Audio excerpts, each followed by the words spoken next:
Hello everyone, it's HAgtLkQOiBJEG here again. Welcome back for another video. We are back on WoW mode, and we are revisiting StrifeCro's N'Zoth Control Warrior with Justicar Trueheart.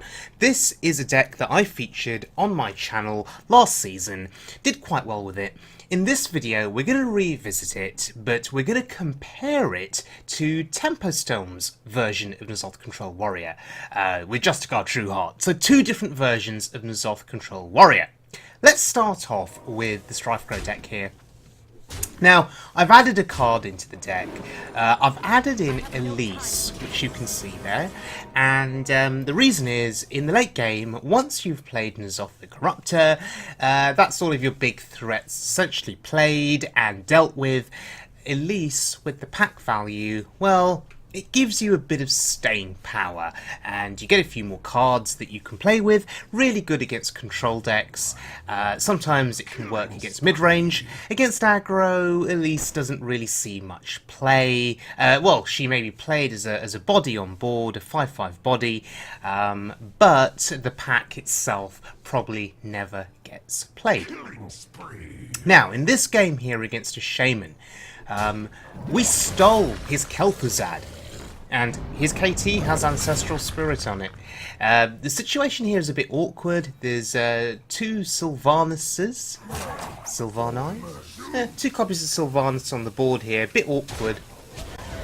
So, if in doubt, ignore the enemy Sylvanus, kill everything else, and hope for the best.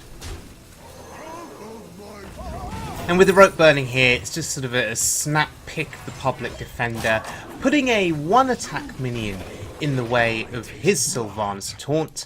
It means that hopefully he can't kill off his Sylvanus, and we'll retain our board.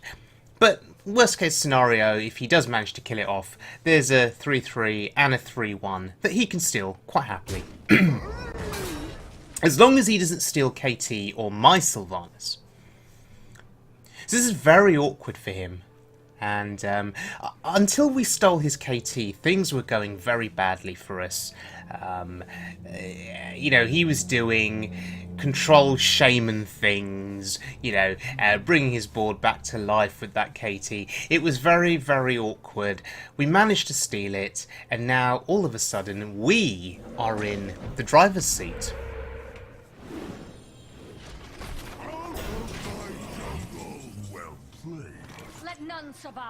And the hero power there for him has basically lost him the game, because we could trade our Sylvanus in, steal his Sylvanus, go face, and of course, Kel'Thuzad will bring back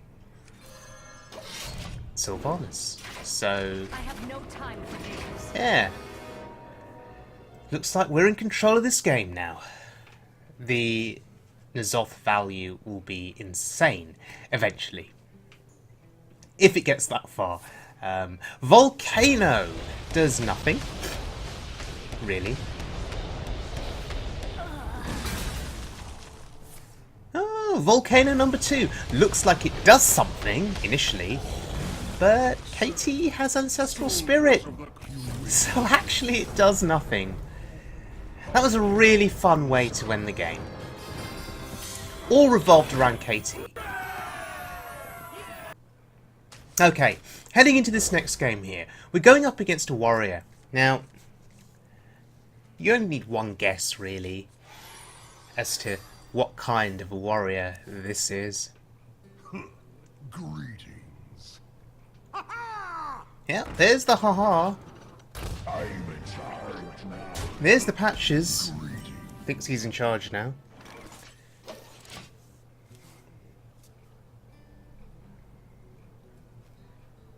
Now, last season, with this StrifeCro deck, it was very favoured against Pirate Warrior, because you draw into spells like Shield Block, and you just Shield Slam your way to victory. You'd put down taunts, which they just couldn't comfortably get through, and you'd eventually win the game.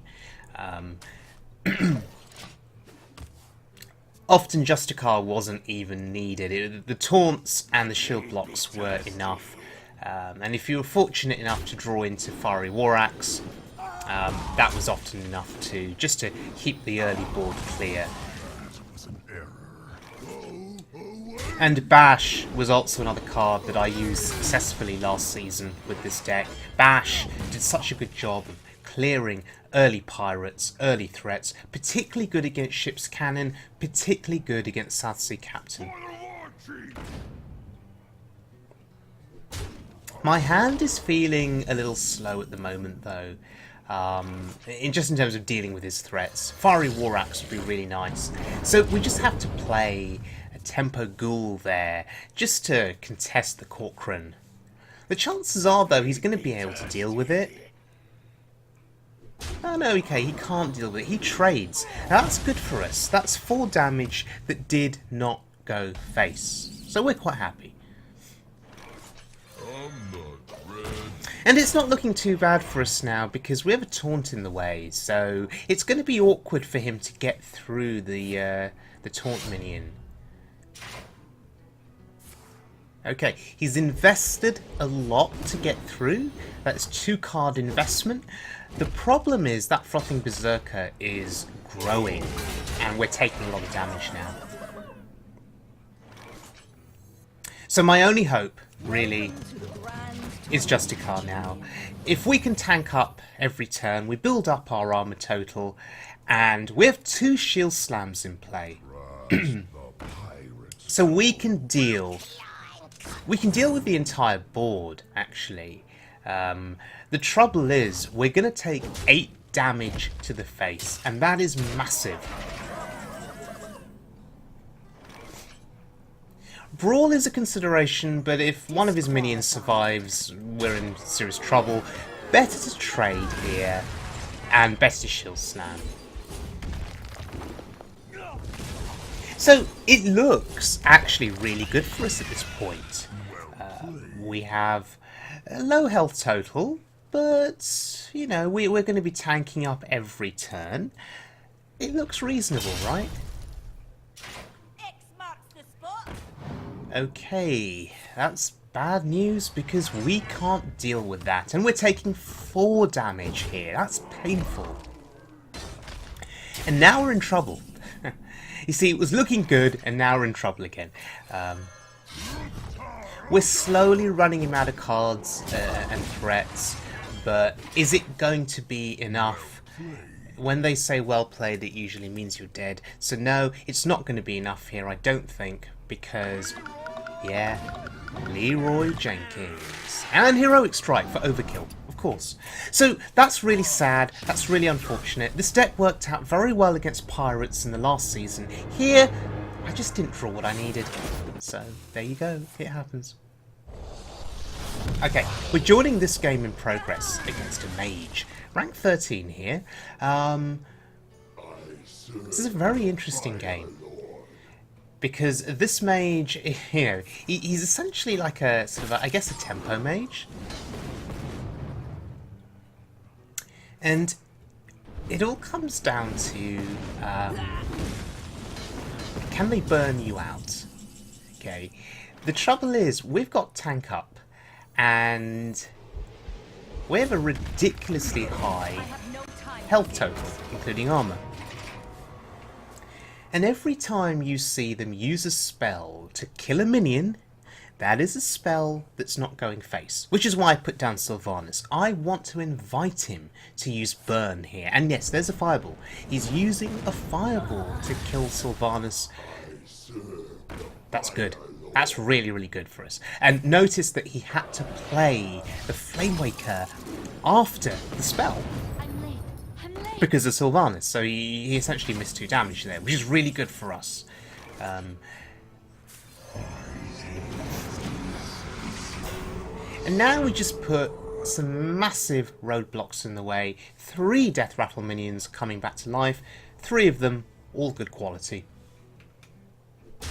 And he's back to having that problem on the board again with Sylvanas being down. The potential is there to steal something.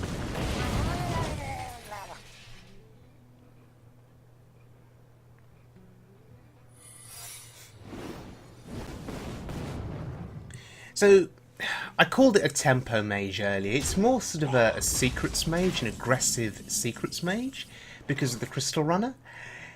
Now I have my suspicions about that secret. The suspicion is always duplicate. And it is. And we're happy to give him 2 crystal runners. We'd rather not give him the flame wakers. Because what he can do is he can hold the flame wakers in his hand. He can build up a handful of spells and then he can go absolutely mental. Of course, by that point, we'll have tanked up enough that, you know, it's still going to be hard to kill us. And Sylvanas on the board is a real problem here, because he has 2 crystal runners in hand. If he wants to play both of them, he can't, because Sylvanas will just steal one of them. So, interesting. Prioritises with killing N'Zoth, and actually now gives me an opportunity to steal a minion. How interesting. Do you know what he's doing here? He's inviting me to steal a minion. He's saying, yeah, steal a 2/3. And I am, and I'll do it. And he made that play, so Sylvanas would die, and he could play his crystal runners.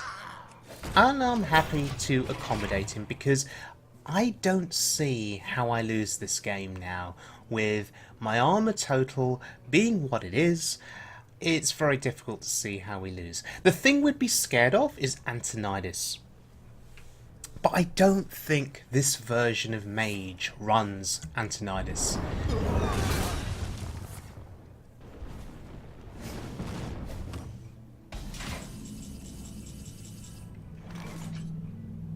Okay, our plays are slowing down a little bit now.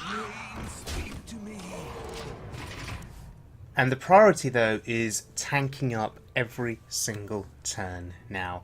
And we've seen an awful lot of burn used on my minions. There will just come a point where we'll go to fatigue, maybe, and I'll tank up 4, he'll ping my face for 1. In the end, tank up beats ping, and we can just win through fatigue. I'm late. There are the 0 cost crystal runners. That's 10 damage. Plus 1 from the ping 11. That's actually significant. So we need to do something here to contest them.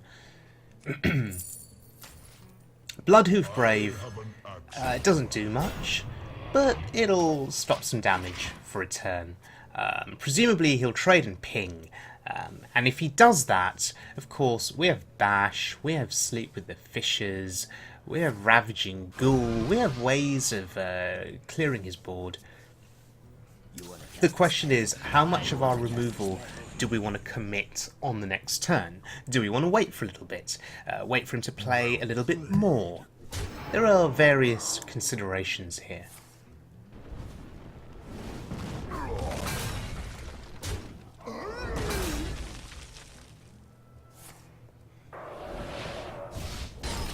Oh, he's trying to protect his board. That was very noble of him. I'm just going to bash here. And Dr. Boo. That's fine. I'm going to keep Sleep with the Fishes. It's a very good combo with Ravaging Ghoul. And I want to wait for a little bit more to be played on the board before I go crazy with it. We have time on our side. He does not have time on his side. We have tank up. He does not have tank up. That essentially explains the way this game is going. Okay, goes face. That's fine. We have many secrets. Brings us closer to winning the fatigue war. Absolutely fine.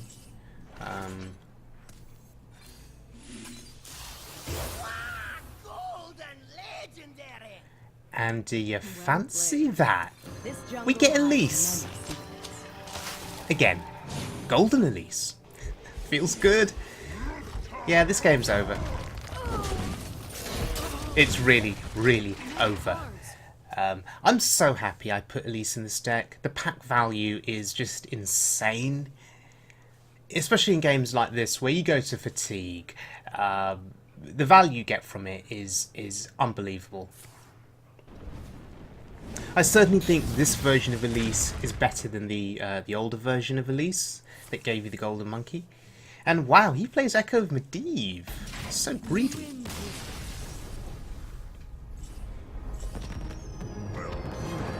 Okay. So there we go. That was a sweet win. Okay, so we're now going to look at another version of N'Zoth Control Warrior on Wild Mode. So on the left-hand side is the StrifeCro deck. On the right-hand side is the TempoStorm version of the deck. There are some significant differences. Let's just run through them very, very quickly. So, obviously, they both play N'Zoth, but the Death Rattle minions are different. So the StrifeCro deck has Pile to Shredder, the TempoStorm deck does not. Interesting. The TempoStorm deck has Deathlord, 2 copies of Deathlord. StrifeCro does not play Deathlord. Daihorn Hatchling in the TempoStorm deck. The StrifeCro deck plays Sludge Belcher instead. So there are different minions in play. StrifeCro with Dr. Boom, TempoStorm saying, we don't need no Dr. Boom. Interesting. The original version of the StrifeCro deck did not play Elise. The TempoStorm version does play Elise. Again, very interesting. Revenge is in the TempoStorm deck. It's really good against aggro classes because they damage you, they damage you, they damage you some more. Then you just play Revenge and clear the board. Really good against low health minions. And finally, TempoStorm, their deck plays Dirty Rat. 2 copies of the Rat. StrifeCro does not play the Rat. Now I have mixed feelings about Dirty Rat. It's very good against certain classes at certain points in the game. You can bring out certain minions that, you know, have battle cries, and because you use the Rat to bring them out, you negate the value of the battle cry. But like Deathlord, it can have some terrible consequences if you bring out a minion you can't deal with. And one final difference, StrifeCro runs Stonehill Defender, the TempoStorm deck does not. So let's have a look at the TempoStorm deck in action on the Wild Mode ladder.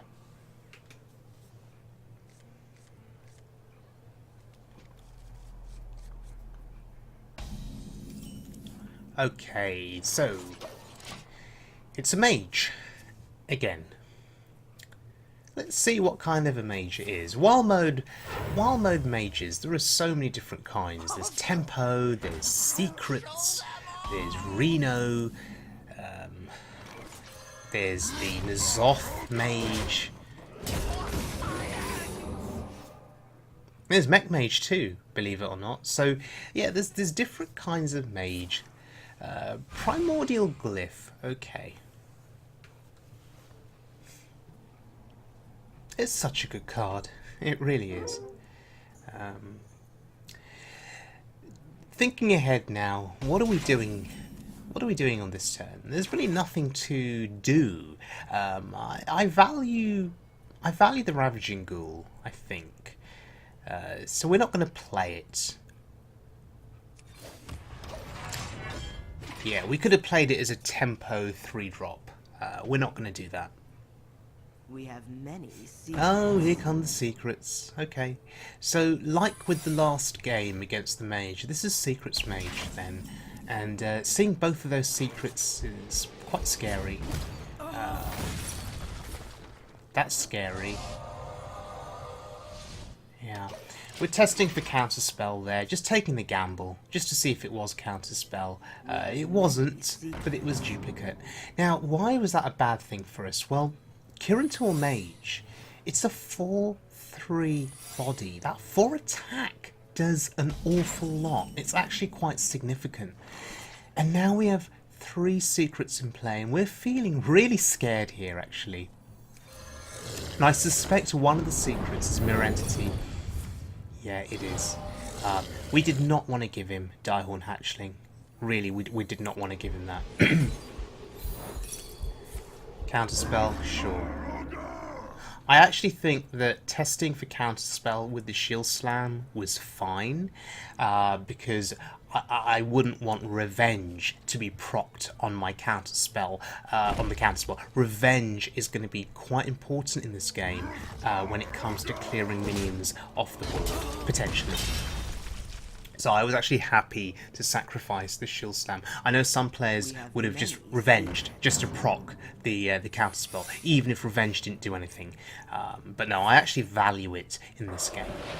Because look, there are quite a few, seemingly there are 3 health minions in his deck, like Kirintor Mage, so, and even against the Crystal Runner, it has 5 health, but doing 3 damage from Revenge can be significant, because you can then trade other minions into his Crystal Runner, potentially.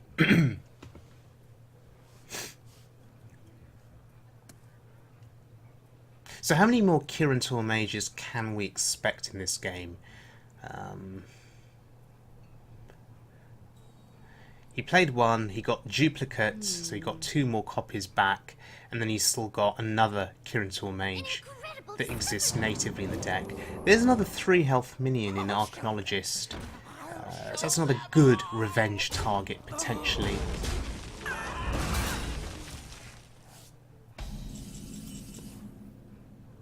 Double Revenge in hand, how interesting. Okay, so playing safe here against Mirror Entity, we're okay. That's a big body to get through. There's another secret. Oh, there's a 4th. So Mirror Entity has to be there. Bloody hell, it's Christmas. It's a Christmas tree. There are 5 secrets in play now, one of which has to be Mirror Entity. Presumably one of them is Counterspell.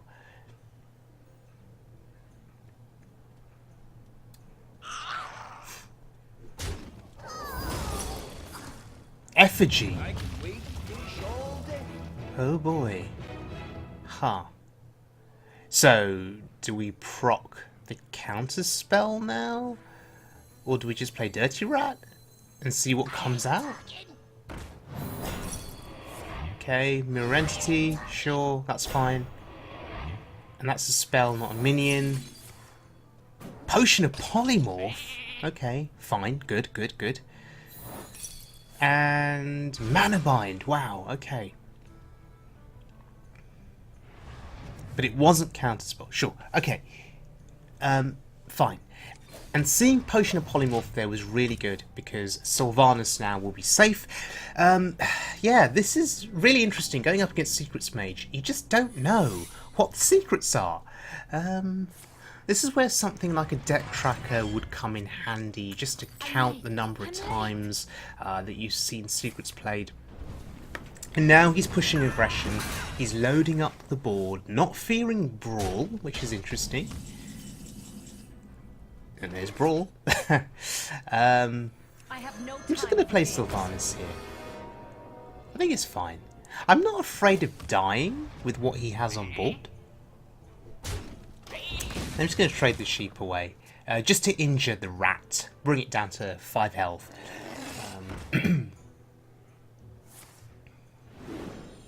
So, the TempoStorm deck plays Diehorn Hatchling rather than Sludge Belcher. Which one is better? The Hatchling has 6 health, which is better than the Belcher's initial 5 health. Belcher gives you a slime, which is useful because it's a double-layered taunt. Diehorn Hatchling gives you another taunt that gets shuffled into your deck, which in theory sounds great, but only if you draw those additional taunts at the right time, of course.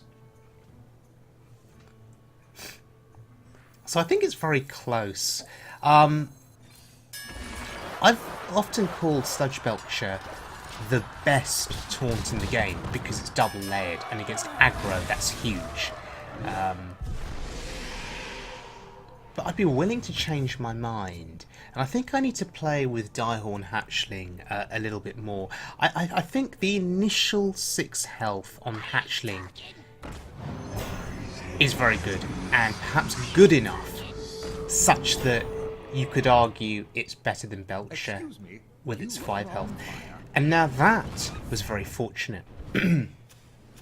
We've now lost serious value in this game, but this is one of those games where N'Zoth really isn't much of a factor, because I still have enough threats in my deck to contest minions that he plays, and once we get Justicar, I can tank up, and then he won't be able to kill me with burn.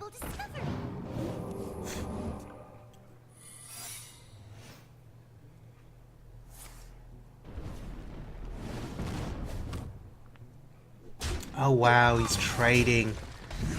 Wow. Just wow.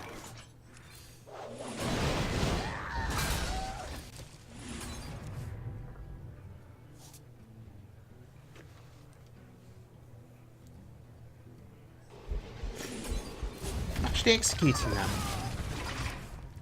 Now, some of you would say that's a misplay. I'm just reducing the amount of damage that's on the board. And he's in top deck mode now. We have many secrets. Okay, that's absolutely fine.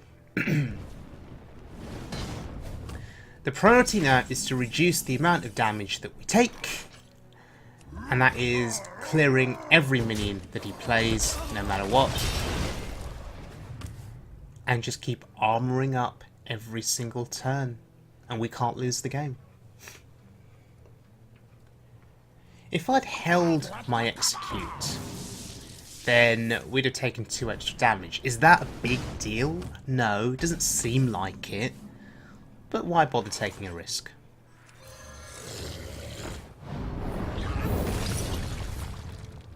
That's absolutely fine. I'm going to make the assumption here that he'll trade. Oh, that's a problem. Okay, maybe I should have kept the execute to combo with revenge. Maybe I was too trigger happy. Not that it really matters anymore. Not that it matters. Yes, the TempoStorm deck plays Grommash. When's the last time you saw Grommash get played in a deck? Very unexpected, right? Very unexpected. Right on time. Fiery Windaxe, living up to its moniker, it actually is going to win us the game here. Amazing. I mean, even if he killed Grommash with a ping and the Mana Worm, it's still going to win this game, right? He's not going to be able to do enough damage to us to kill us. And that is even after he pulled N'Zoth onto the board, without the battle cry value. So Grom is just doing 10 damage there, which is significant. And as he heads closer to fatigue, it's all but over, right? I'm late. I'm late. How many secrets has he played this game? Unbelievable.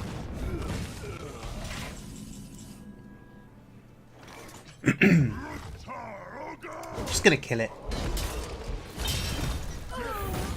What does he get? Effigy! Oh boy. Ha! An 8-2. Wow. It actually contests the Deathlord. But it dies. Yes, take yourself closer to fatigue, my friend. Huh. 2 cards left. Sure. And you know, we've not drawn Justicar, which is really interesting. So, we've managed to essentially win this game. Okay, I backtrack on that. That's just changed everything. I was going to say we've managed to win the game without N'Zoth, without Justicar. That's just changed everything. Because now, let's see who wins the brawl. Okay, thank God it was not, thank God Antoninus didn't win, but actually with 1 card left, what's he going to do? That would have to be a spell, Right, that is not a spell. Okay, so even if Tony had survived the brawl, it wouldn't have mattered. No spells. No spells. Well, play the Matriarch. There's the hatchling value now coming into play for us.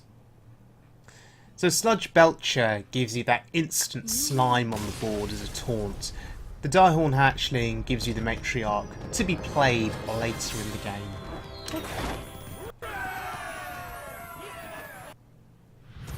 Right, the TempoStorm deck so far I think has worked out pretty well for me. I like the idea of revenge. I like the idea of the Diehorn Hatchling. I'm not yet sold on Deathlord or Dirty Rat. Dirty Rat and Deathlord. The risk-reward factor, it's an interesting way up. If you're using the Rat, you've really got to have removal ready in your hand. A Brawl, Whirlwind, or Revenge Execute. So I'm using the Rat here because I know I'm going up against a Hunter, and I'm making the assumption that his hand will have low health, low attack minions. Now, of course, in this situation, the Rat didn't last as long as I'd wanted, but he had to trade in both minions, so you could argue it was a success, right? And he just saw the Deathlord and he conceded. Okay, I take back what I said earlier. I am sold on Deathlord and Dirty Rat. 2 cards there just won me that game. Okay, let's look at one final clip. It's against a priest. We're joining this game in progress at rank 12. It was a very long game. And Malygos Ysera on the board. Don't ask me how I got Sherazan in this game. Oh yes, the Elise pack, I think, got me Sherazan in this game. But yeah, look, Malygos Ysera, and we're having to time this brawl ever so carefully. We want him to play something else. I'm holding back N'Zoth the Corruptor though, because I'm just looking for an opportune moment. But it's a very scary game. That Ysera is just getting value for him, and could just win him the game, because Ysera, if allowed to live for more than 2 or 3 turns, is an amazing card. Amazing minion. Those dream cards can really do a lot of work. Cards like Nightmare, for example, can just give him lethal. You know, if he gets 2 Nightmares over 2 turns, then I'm essentially dead, right? Especially when we head to Fatigue. So yeah, the dream cards from Ysera are really scaring me. What's even scarier though is Malygos on the board. You know, if he gets Ysera Awakens with Malygos on the board. Anyway, it's time to rat here. Okay, now let's see who wins the brawl. A rat versus 2 dragons. Oh bloody hell, and Ysera wins the brawl. That is so unfortunate. But look at the fatigue damage that he's taken. 5 damage is what he's taking here. We need to do some calculating here. Bloody hell, 2 Emerald Drakes. Ooh, even though he's taking significant fatigue damage, we're still in trouble here. Because those Drakes doing 7 attack each. Okay, we have no choice. The benefit of this play, though, is look, the Diehorn Hatchlings will go back into my deck on Death Rattle as Matriarchs. So we're actually going to get card draw. That's pretty good. And also, double Deathlord on the board. There are no cards left in his deck, so we don't get punished by something unexpected coming out onto the board when the Deathlords die. But yes, what's most significant here is the Diehorn Hatchlings. shuffling cards back into our deck, so we're not going to be taking as much fatigue damage. That could be the game winner. In totality, his board looks more threatening than mine. You know, he has a Sylvanas, he has a Ysera, but these taunts on the board could just be enough of what we need to outlast him as fatigue continues. Oh boy. Ysera awakens. Unbelievable. Okay, but that's good. That's good. Didn't take the hatchling. That's good. 2 Sherazans on board, which are absolutely useless here. And I'm just shuffling another card into my deck. Just avoiding the fatigue damage. Ignoring Ysera here. How does he win the game from here? The fatigue is just too much, right? There's nothing he can do. Oh, there's Nightmare, which we mentioned earlier.